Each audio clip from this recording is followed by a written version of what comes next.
Hi everybody, Rabbanit Bracha here with a thought before Shabbat. Parashat Va'era.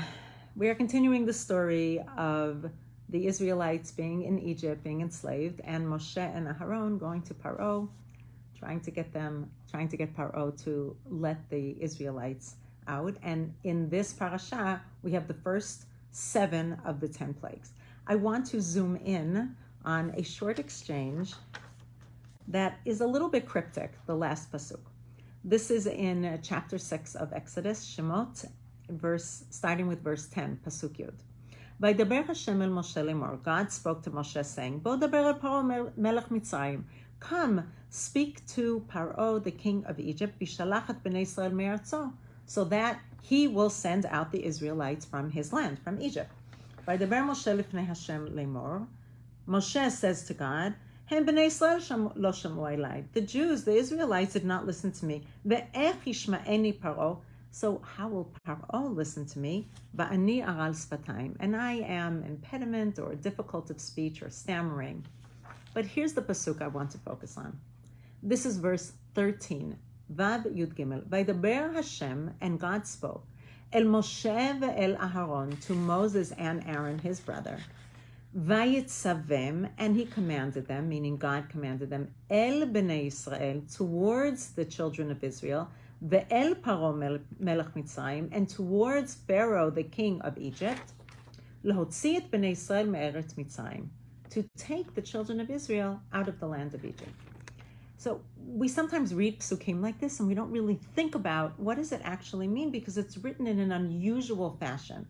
First of all, it says that Vayitzavem, and God commanded them, meaning Moshe and Aharon, something towards Bnei Israel, but grouping together Bnei Israel and Paro and Pharaoh. So it couldn't be that what God commanded them was L'hotzi et Bnei Israel me'eretz Mitzrayim, to take the Israelites out of Egypt, because they would say that to Paro, to Pharaoh, but wouldn't say it to Bnei Israel. So that is one question. And another question is, why does it say why does it say towards? Vayitzavem el bnei Israel. It should be ledaber el bnei Israel, and God commanded them to speak to bnei Israel. What does that mean? God commanded them towards bnei Israel and towards Paro. And there's also the beginning of the pasuk, Vaydaber Hashem el Moshe ve'el Aaron. God spoke to Moshe and Aaron, but doesn't say what God said. Okay, there are a few explanations. Let's start with what Rashi refers to as the pshat, the simple explanation. Rashi says, well, what happened was God spoke to Moshe and Aaron, but then interrupted God's self and spoke about commanding Moshe and Aaron, you will be going to speak to Paro, you'll be going to speak to the children of Israel about this issue of taking Bnei Israel out of Mitzrayim.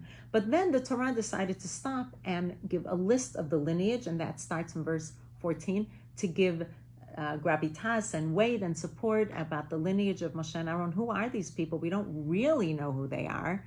So the Torah stops, talks about where they're from, and then if you continue and you look at chapter 6, verse 29, you will see what God actually tells them. So that's what Rashi calls the pshat, the simple explanation. This pasuk, this verse, all it is a title, an introductory sentence about what will happen going on. The Yerushalmi, the Talmud, the Gemara, the Yerushalmi, the Palestinian Talmud, what's called, has a more midrashic explanation based on Shemot Rabbah, which is an ancient midrash, or based on Yalkut Shimoni, which has in it midrashim, one of our ancient midrashim, and says, what does it mean that Moshe and Aaron commanded towards Bnei Israel and towards Paro? So look at the last words about L'hotzi et Bnei Israel me'eretz Mitzrayim. The same way Moshe is speaking to Paro about letting the slaves go, that right at this moment is also when Moshe commanded Bnei Israel about in the future. When they have slaves, you also have to let them go. And there are commandments about letting go an eved divri, about Jewish slaves when they will have them, when they live in Eretz Yisrael, they live in Canaan, much later in their future, that they have to let them go after 6 years, and the 7th year let them go. And we actually know from Yirmiyahu, from Jeremiah, that they didn't always do this. But Moshe, this is what the Midrash is saying. Now you know what it's like to be a slave. You are feeling it now. So remember this commandment. When you are feeling what it means to be a slave, the same way I'm telling Paro that he has to let you go, so you should know for the future. Here's my favorite explanation. Rashi brings it down, also from a midrash. Rashi says like this. First, Vaitzavem el bnei Israel, and God commanded them towards bnei Israel. What did God command? Tziva alehem. God commanded Moshe and Aaron lehanhigam, to lead and direct their speech towards bnei Israel benachat, with calm, with tranquility, v'lisbolotam, and to have tolerance for them. Remember, Moshe has come back to God and said, the Jews can't even listen to me. Why? Because we know that they were suffering and they had shortness of breath, or maybe shortness not just of breath, but of having any bandwidth to listen to someone say, God is going to save you, but they aren't seeing it yet. So God is saying to Moshe and Aaron, have patience, treat them with patience, treat them with calm. And continuing on what Rashi says about speaking to Paro, Ve'el Paro melech Mitzrayim, and how should you direct your words towards, remember El, towards the king of Egypt? Tziva lachlok lo kavod b'divreihem, that in their words they should still give Paro respect and dignity as a king, as a person who they are talking to. And we know that we often have to give feedback or talk to someone either when they're not in a good place and it's hard for them to hear. I mean, Moshe and Aaron were saying good things to Bnei Israel. They were saying to them, God is going to redeem you. God is going to take you out of Egypt, but they couldn't hear.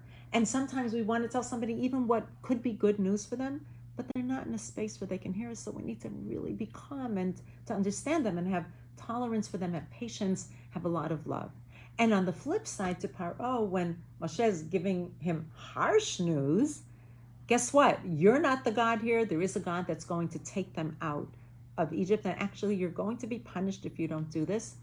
But still remember to do it in a way that doesn't insult Paro, but leaves Paro with dignity and respect.